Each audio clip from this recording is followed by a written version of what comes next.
Hello everyone, and in this long-awaited video I will be discussing everything about zombies. We'll be going over a brief history of zombies on film. I'll be talking about what makes a great zombie design, as well as I'll be painting my favorite zombie designs, and I have an exclusive interview with one of the top, some say the absolute top, zombie experts in all the United States. So, thank you for watching. Welcome to Painting Shadows.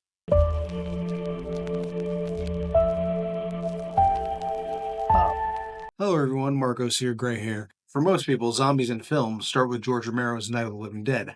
However, there is an earlier film called White Zombie that came out in 1932, which stars none other than Mr. Dracula himself, Bela Lugosi. Could you tell me the first time you've seen a zombie movie? The first time I seen a zombie movie. I cannot tell you the first time I seen a zombie movie because it's probably been like a long, long time ago. Can you state your name? Nina Richardson. Who are you to the interviewer? I am the mother of the interviewer, actually. But zombies in their original form are quite a bit different from the shambling undead that we've grown to love today. The concept of zombies originates from Haitian folklore and tends to represent a vision of eternal slavery. These half-living, half-dead beings existed to serve a master's bidding. And Bela Lugosi's White Zombie portrays, let's say, a culturally ignorant version of the classic Haitian mythology. It was more like a voodoo type thing. You know, it was kind of like those. If you watch those movies now, the way they even thought about people on islands and people of different races and colors was just totally baffling itself. Yeah. But it was kind of goofy, but interesting how they went from the voodoo zombie to George Romero zombie. Yeah, exactly. I think a lot of people actually don't know that because it is kind of, it's fairly old now. Yeah, it That is. zombies were more like thralls. Like they would, like a voodoo person would take over the mind of somebody else, and they would do their actions for them. And sometimes there were dead people they brought back to life, but sometimes they were just people that they, it's kind of more like hypnotism. Like yes, they were controlling that particular. They weren't dead or anything. They were just controlling that particular person. Exactly, and it was Night of the Living Dead, or at least from what I can think. I don't think there was anything else that really made what we think of zombies today.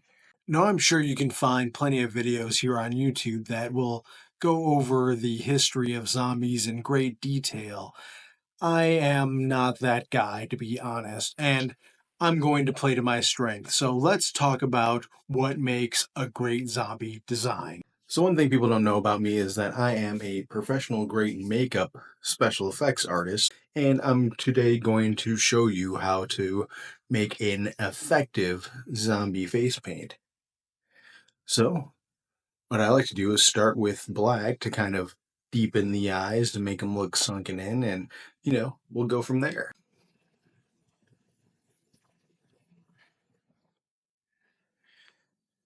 Let's get back to the video. We'll come back to this and see the progress of this face painting in action. Now, there are many approaches that you can take to designing a zombie. You can go through the various stages of human decay. For example, in the aforementioned Night of the Living Dead, the zombies were mostly freshly dead. That was more because of the nature of the film. Being made in the 1960s and being an independent film, they were pretty straightforward. Sunken, dark eyes, chalky white skin. Nothing too deep, detailed, or gory. So yeah, we're kind of just getting the rough shapes together here. I'm kind of putting down a little bit of a foundation, and we'll move on to other parts of it as we go. So it may look a little rough right now, but I'm telling you, it'll come together at the very end here. And as time advanced, so did the designs of these dreadful flesh eaters. Take, for example, Tombs of the Blind Dead, which was a Spanish film released in 1972. These zombies were dried husks resurrected by ancient black magic, which stands in contrast to the more fleshy human undead that we see in most zombie films. With these dried husks, it's apparent that these people have been dead for centuries. Most zombies do move slowly, but you really see it in the design of these ones where they're dry and every movement is deliberate, and it seems as if rigor mortis is set in and it takes all their power just to move. process of a zombie is a person's dead, right? And they come back. So I kind of like the different stages of it. You know, Sure. like if they're recently dead, sure, they'll look more fleshed and they'll look like they're not, rotting or whatever. But then as time goes on, they should be even more Yeah, exactly. desolate and, like more of a skeleton or whatever. They should be slower and stinkier and, Sure. scarier looking, So I think those are the best ones. And then on the other side of the spectrum, you have these goopy, drippy, disgusting zombies who seem to be actively falling apart and melting. And I can't think of a better example than this than Return of the Living Dead.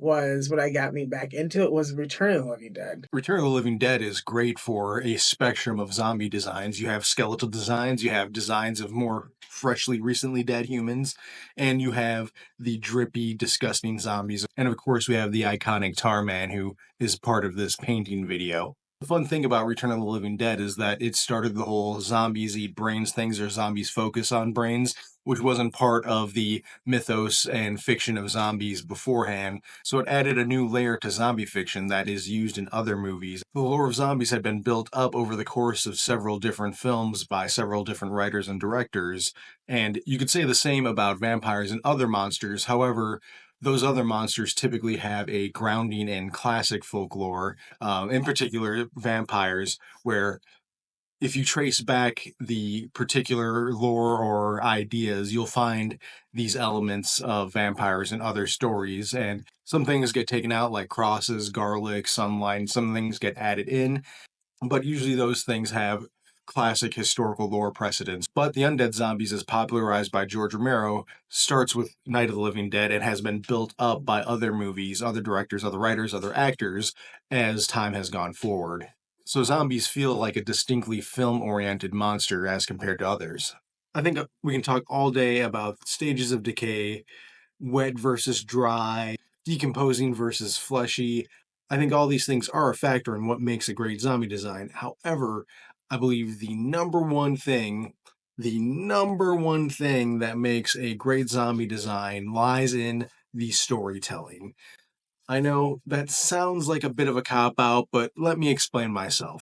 For me, I think the best zombie designs are ones where you can infer what this person's life was like before they passed away and became zombified. And so what he did is he made them the zombie that showed still the different characters because some of them you could kind of tell what they were in their life, right? Yep. They were doctors or Yeah. lawyers or whatever, right? Housewives. Yeah. Now, a movie doesn't have to outright state or show what this person was before they became a zombie, but you can take little hints from their features, from how they move, from what they are wearing, to just make inferences on how they were before they died. Because zombies are frequently used as a faceless horde, and they tend not to stand out as much as other villains from horror films. But in this video, I want to point out a few designs that I think stand out and are worth talking about and fit the criteria of what I think makes a great zombie design. So as you see here, I'm using this wedge tool to really lay in some of the sunken in dark effect as you can kind of see it coming in. And yeah, this step really pushes back the face and gives an overall gaunt, undead feel to your look. The zombie baby from Dead Alive is on my list because it is a fun, light-hearted character in this slapstick, extremely gory zombie film that if you haven't checked out, you have to see it for yourself.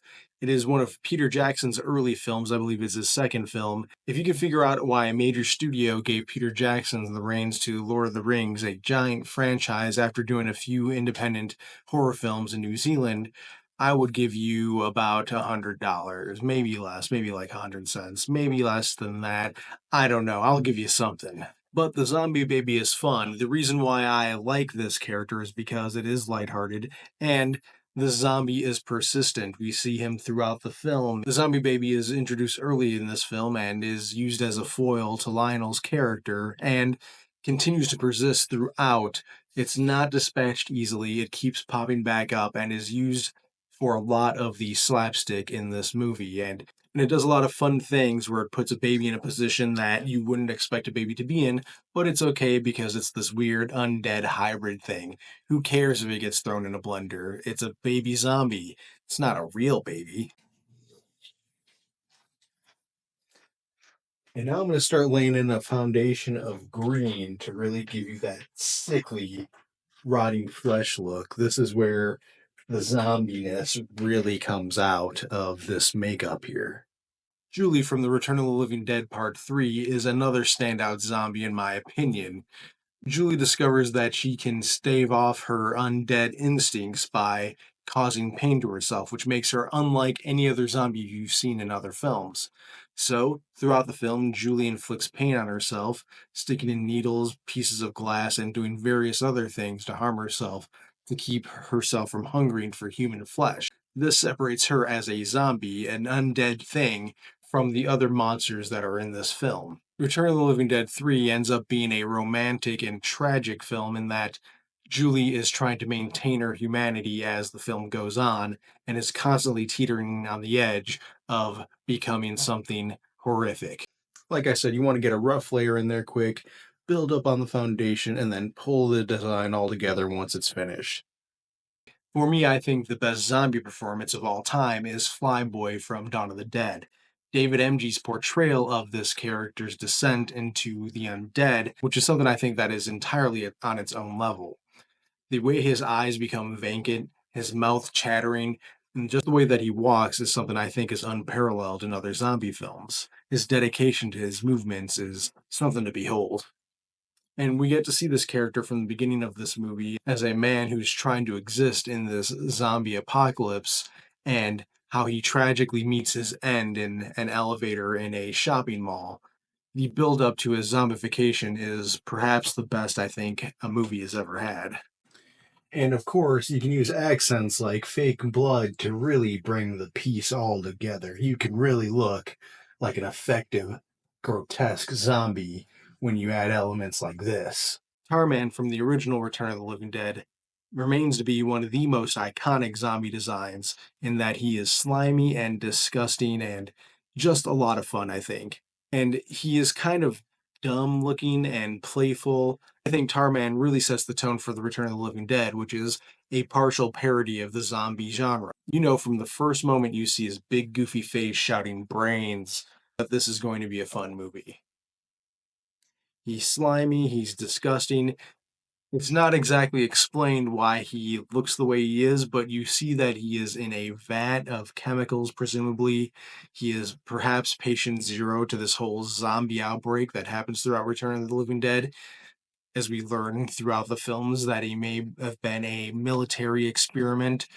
I think that there are enough breadcrumbs there that you can make some assumptions about Tarman, but it also remains entirely a mystery. And I know I said the best zombie designs are ones that you can tell what this person was before they died, gives you some evidence of the life they led before they had this cruel undead fate. However, my personal favorite zombie of all time is the unnamed, dried worm-filled zombie from Lucio Fulci's Zombie 2, aka Zombie Flesh Eaters. But as far as like zombie type movie, like gore and the story was zombie. Okay. Like Lucio Fulci's Zombie, that movie was to this day, and I think we've talked about this. He's like, even the music to that movie would freak you out at Yep. times, because the theme would be like, oh, she's Yeah. watching Zombie. You know what I mean? Exactly. Old Worm Eye isn't introduced until late in the film and honestly doesn't do very much, but its rise from the dirt is very impactful, and it being the cover art from this film becomes very iconic. This zombie has disgusting worms crawling out of its eyes, as I had stated earlier in the interview here. These worms are clearly real because when it does a close up, you can see them kind of wriggling around in its skull. There's something about this dusty, gross island zombie that is really impactful when you see it. It seems very much in this world and only could be from this world. So, although we don't get much time with this zombie, there's not a great indication of what this zombie is or what they're trying to accomplish. It is just a mindless flesh eater, but an iconic flesh eater. If you want to take any kind of point away from this video, I would like to state that zombies could be more than just the background enemies behind human drama, which is frequently used as in shows like Walking Dead, and more elevated horror who seems to think that the drama and the violence is strictly a human dynamic.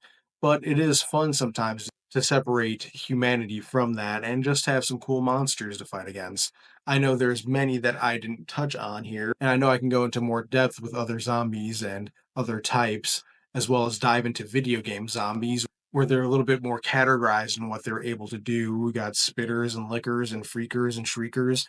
There's plenty of other kinds of zombies out there, but I think that just relegating them to a faceless horde does them a bit of disservice, and you could get a little bit more depth out of zombies than what you may expect. They're not just background, they can be the focus sometimes. And not only that, they don't have to be 100% serious. You can have fun with zombies. Death is a heavy subject. The dead returning to life only to tear it down is a scary thing, but there is some lightheartedness that you can pull from it. There is a bit of gallows humor that you can pull from it, and you can play with things that we as mortal beings have to face every day in the form of zombies. Yeah, you can Definitely. use the zombie as a metaphor for people in everyday For life yes, and yeah. their kind of the actions that they do without like thinking about them and stuff like that, or just like Mhm. the roles they play in life. Mhm.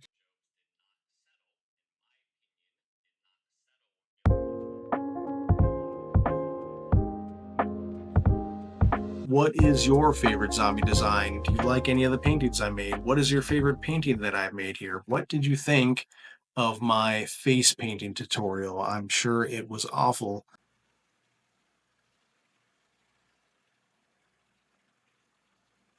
I have a few other ideas here. I'm trying to get a video out maybe once a month from now on. I'll be working on some bigger ideas, some stuff that involves more painting and more behind the scene things, as opposed to just getting onto the camera and talking with you.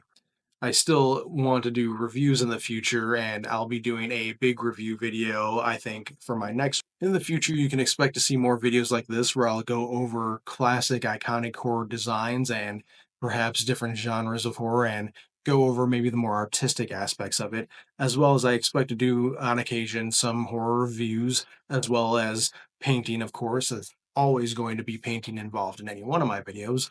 So I hope you enjoyed it.